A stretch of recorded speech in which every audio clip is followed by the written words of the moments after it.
Abandoned puppies this man finds in his garden are really something else entirely.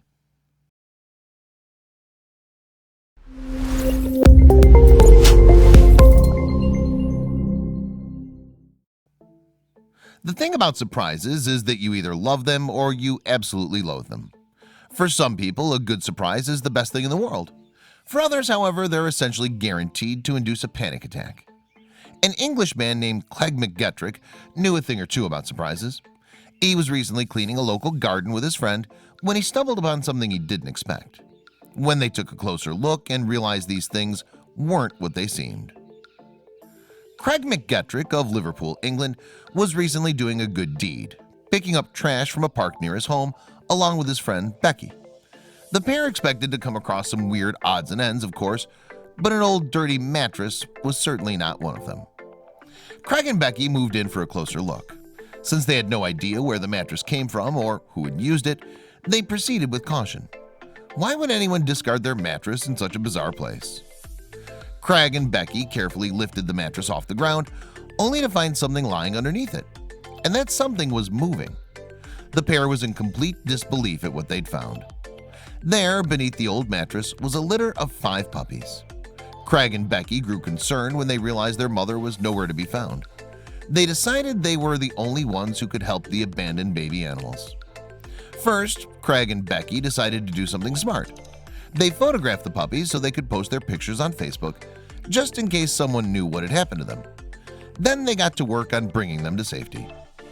Craig and Becky rounded up the pups and carefully placed them into a single plastic box. Once they were all secured, the pair rushed the puppies to nearby Freshfields Animal Rescue in case they needed treatment. In the meantime, Craig posted pictures of the dogs online, and the puppies' photographs began to spread around the internet. Soon a number of people were inquiring about them, and a few eagle-eyed web users had some interesting questions. A number of people realized that these weren't puppies at all, but possibly baby foxes. Craig and Becky reached out to Martin Hemington, the founder of the National Fox Welfare Society, to see if he could help confirm. Becky had sent a few photos asking if the babies in the photos were indeed fox cubs. Martin later wrote in a Facebook post, "So were they actually baby foxes who'd simply been abandoned by their mother?" Martin had the answer. "We confirmed they certainly were." Becky advised us that they'd been taken to a rescue center in Liverpool mistaken as puppies, not fox cubs. So they were foxes. Now the big question was, what happened to them and what should be done?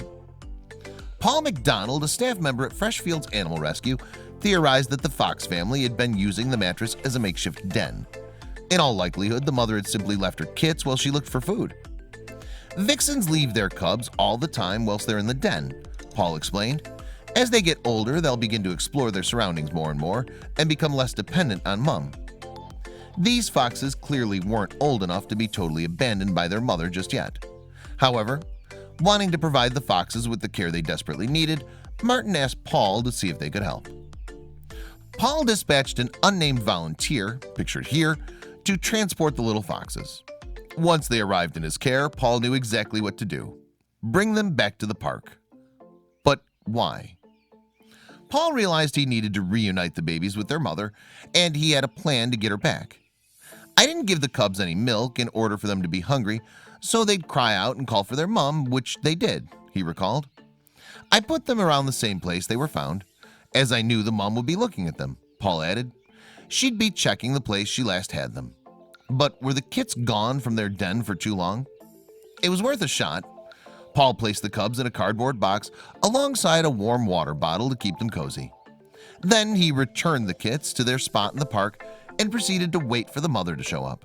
Sure enough, within an hour, a fox approached the box. I believe once she picked the first one up and knew the others were safe in the box, she waited until it got dark to get the rest, as she must not have felt safe moving the cubs in daylight, Paul said. Phew. The mother returned a while after to take another cub and then proceeded to continue this pattern until she'd removed all 5 from the box. After that, there was nothing for Paul to do but admire the empty box. The reunion was a success. All through this, I was letting Becky and Craig know, and everyone was so pleased that the cubs were back where they belonged, with Mom. Though their beginnings were rough, hopefully this meant the fox kits would have a bright future as a family. It's human nature to want to help an animal in need. There's nothing worse than inaction in these scenarios.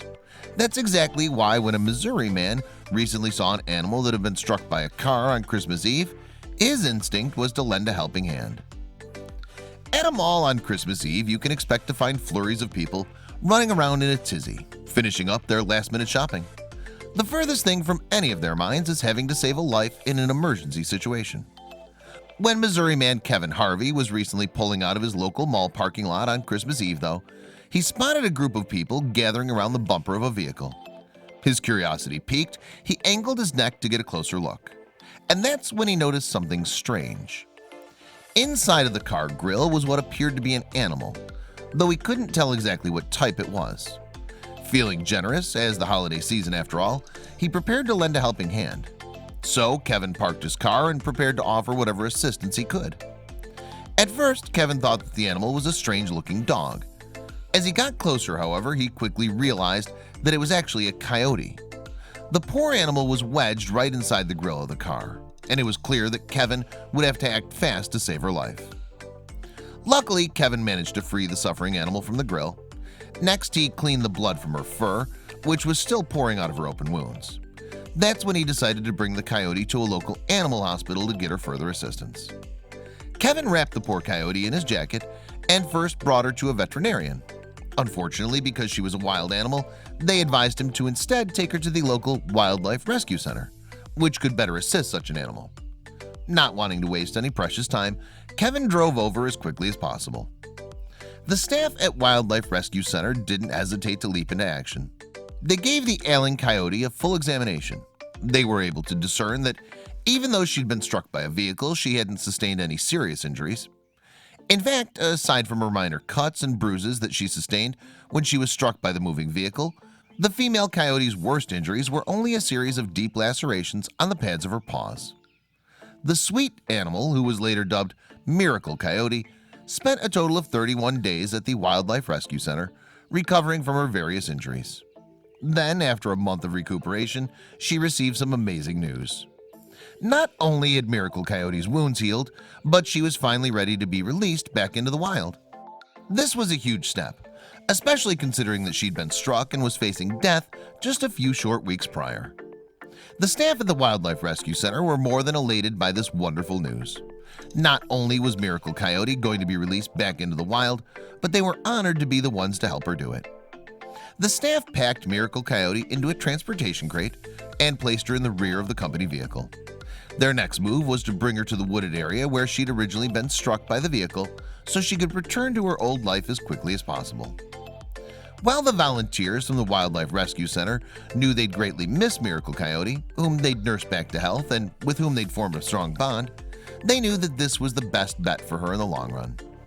They carefully drove to the side of the road where the coyote was first found and placed the crate at the base of the wooded area.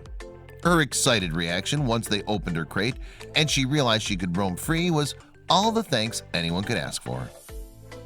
Rescuing an animal is one thing, but what about knowing when to let it go? Trigger's former owner impulsively bought the beautiful white wolf dog puppy for $300 after seeing an advertisement in the newspaper. It was a case of love at first sight. He was described as super socialized, but also extremely high content, which meant he was genetically more wolf than dog, something which the buyer didn't quite understand at the time. All puppies are rambunctious, but by the time he was 5 months old, Trigger's owner was reaching the end of her rope with him. They shared a very strong bond, but Trigger had chewed away a piece of her wall and was causing conflicts with her other dog. After doing extensive research on wolf dogs, she realized that Trigger would likely never be happy or healthy living in a fully domestic setting with her. She made the difficult decision to give him up to the wolf sanctuary in Colorado. Ultimately, Trigger was better off in his new home. However, the transition from living at home with his human family to going to live at the sanctuary wasn't very easy on him at first. Sanctuary volunteers tried to pair Trigger with 2 different older wolf dogs to socialize him into life on the grounds. But perhaps due to his young puppy energy, neither ever truly warmed up to the young pup. Workers weren't quite sure what to do with him, but they knew he needed a friend and a playmate to truly settle into his new home. Anxious to acclimate Trigger to his new home, workers started to think of new ideas.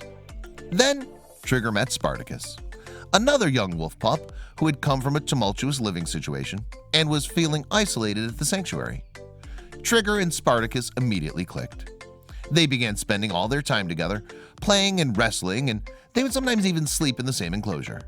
They were positive influences on each other in other ways too. Spartacus is no longer an obsessive howler, and Trigger has warmed up to his caretakers. Today, the two are best of friends. Trigger and Spartacus continue to share a play space and have fun together at the sanctuary. It's definitely fair to say that they're living their lives to the fullest.